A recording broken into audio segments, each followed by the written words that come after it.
I have a name, I have a face, I have a voice, still a part of community, therefore I choose to lift my voice.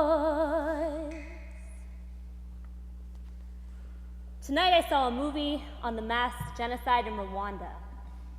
What I liked about the film was not that it only depicted the horrors of that genocide, but also the healing process that the country had to undergo, so that the themes of forgiveness and reconciliation are the focal point and not the murders.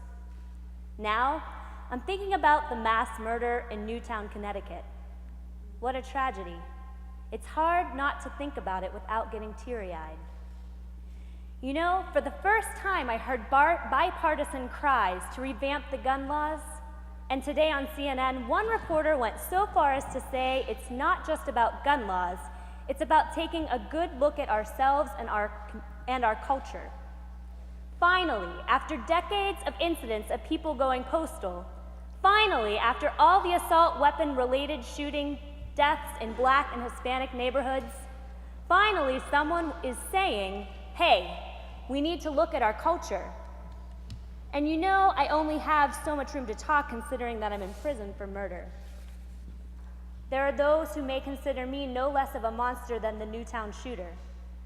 But at the same time, for the very same reason, I feel even more affected by the tragedy and even more appalled by the fact that these things are still happening and nobody is looking at us.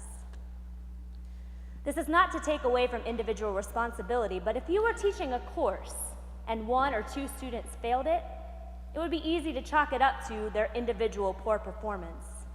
But if 6 or 10 out of 20 failed, the teacher has to take a look at his or herself. With all the postal shootings happening in America, it's time for us to look at the proverbial teacher, the American culture, which is an old premise posed by Richard Wright in his book, The Native Son, where the protagonist, Figure Thomas, murdered 2 women, and the people in the book are shocked by this monster. It's as if they want to know, where did this monster come from? And it's the title that gives the answer, Native Son. He is a product native to this culture. I have a name, I have a face, I have a voice, still a part of community, therefore I choose to lift my voice.